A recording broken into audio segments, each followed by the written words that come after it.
Los que tienen y nunca se olvidan que a otros les falta. Los que nunca usaron la fuerza sino la razón. Los que dan una mano y ayudan a los que han caído. Esa gente es feliz porque vive muy cerca de Dios. Aleluya, aleluya, por esa gente que vive y que siente en su vida el amor. Aleluya, aleluya, por esa gente que vive y que siente en su vida el amor. El Señor esté con ustedes. Y con tu espíritu. Lectura del Santo Evangelio según San Lucas. Gloria a ti, Señor.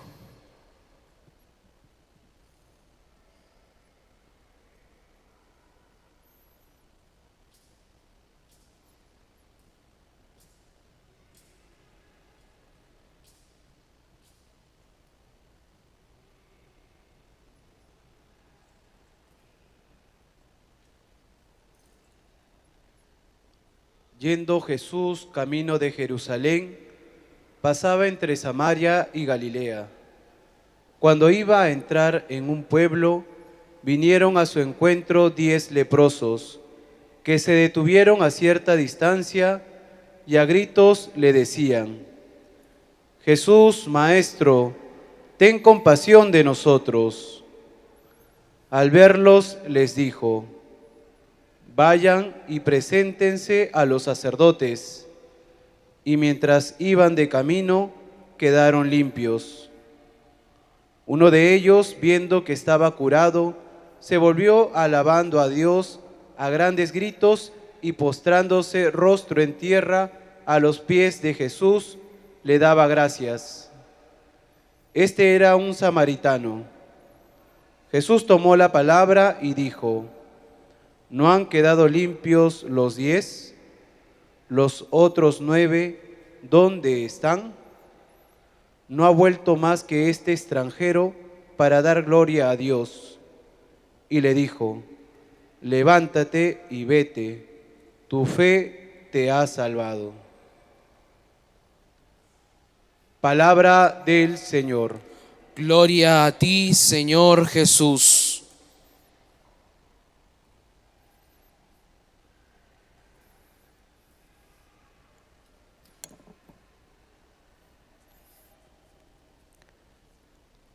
Recibamos la bendición con los santos evangelios.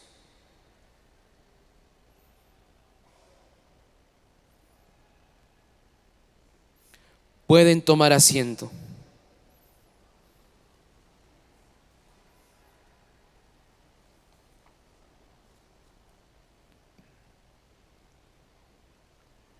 Hermanos y hermanas, el Señor nos beneficia siempre con su gracia,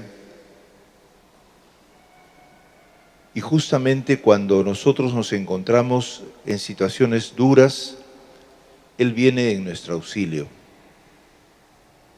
Lo que pasa es que lo hace misteriosamente y a veces dura tiempo, pero el Señor siempre responde.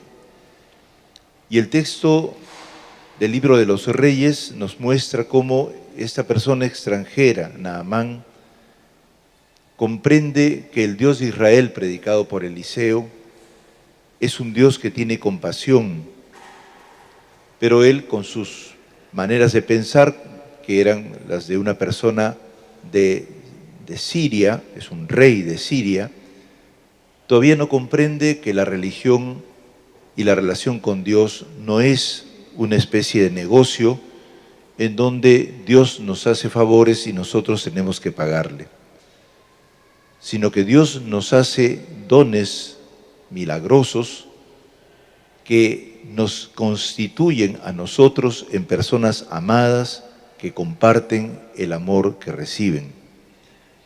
Y por eso en esta lectura de Naamán se ve la diferencia con la lectura del Evangelio de Lucas, en donde estos leprosos se encuentran necesitados hondamente de una salvación, de una esperanza, porque sufren una enfermedad y le piden al Señor que tenga compasión por ellos. Y lo que hace Jesús no es inmediatamente sanarlos, sino se preocupa sobre todo de que vayan donde el sacerdote. Y esto quiere decir que le preocupa que ellos puedan tener un acceso a la participación en la vida social a través del reconocimiento de que son ex leprosos, que ya no tienen lepra, y así poder vivir como ciudadanos dentro de las ciudades. Ustedes saben que los leprosos en la época de Jesús pues eran marginados totalmente, como en todas las sociedades, por el miedo al contagio. Sin embargo, Jesús les dice, lo primero, su preocupación de que se integren y por lo tanto vayan a presentarse al sacerdote, porque los sacerdotes en esa época daban el título de ex leproso.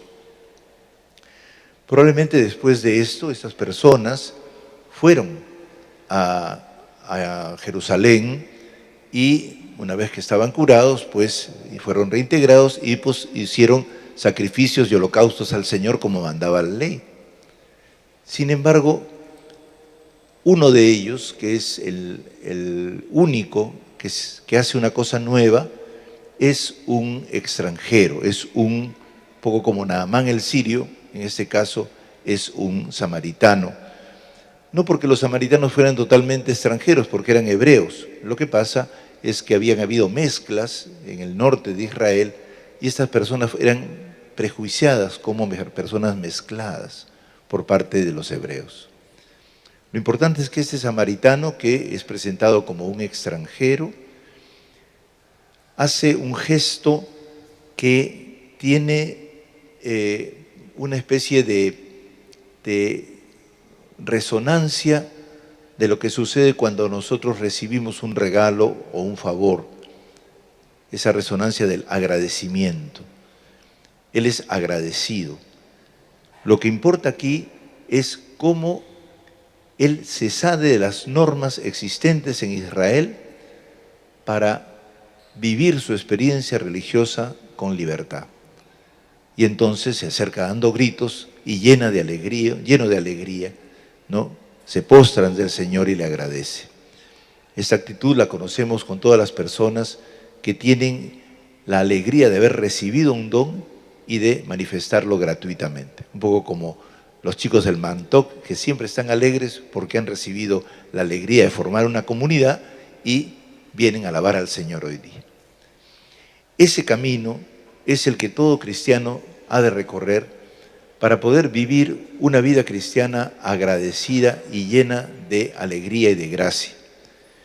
Nosotros correspondemos al Señor no pagándole lo que nos ha hecho a nosotros, sino hacemos un agradecimiento.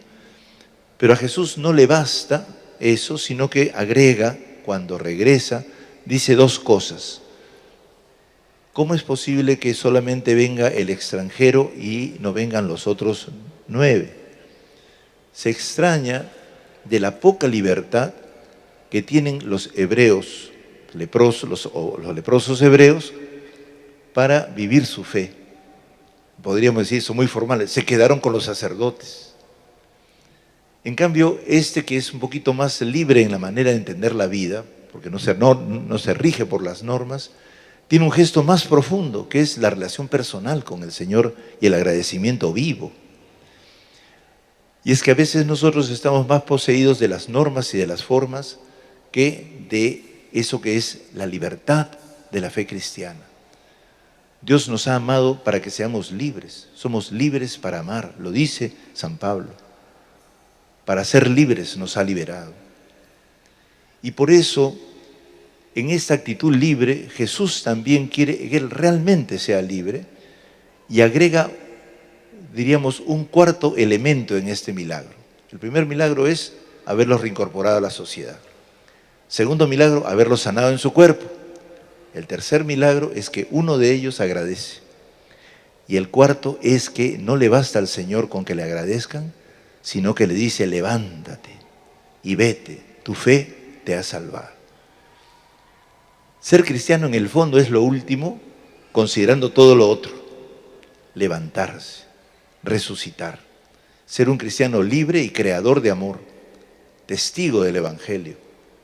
Por eso en estos días, hermanos y hermanas, habiendo iniciado nuestro mes del Señor de los Milagros, hemos acuñado este lema para que todos lo tengamos en el corazón durante este mes. Peruano, peruana, cristiano, cristiana, limeño, limeña, sé tú un milagro para tu pueblo.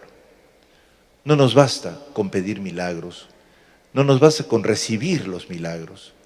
Tenemos nosotros que aprender a ser un milagro para los demás. Y ser un milagro tiene diversas manifestaciones, porque todos nosotros tenemos la capacidad de poder ponderar las situaciones y crear con inteligencia lo que es adecuado y justo para cada situación. Así todos cargamos con pesos y todos nos cargamos los unos a los otros. Ser milagro no es solo, por ejemplo, lo decía ahora la hermandad, he estado con toda la hermandad, con los 5.000 de la hermandad, he estado reunido en el Coliseo del Colegio Claretiano. Yo les decía, hacer un milagro para el Señor no es cargar, no con el anda solamente. Ser un milagro para el Señor es cargar con la esposa y la esposa también cargar con el marido. Ser un milagro para el Señor es no exagerar en las reivindicaciones o deseos que tenemos, sino hacer las cosas de forma justa, adecuada. No alocarnos, no ambiciosamente por las cosas. Ser un milagro es, por ejemplo, que en nuestros gobernantes exista escucha de la gente. Eso es un milagro. Y lo era en la época de Jesús también, cuando Jesús tocaba a la gente.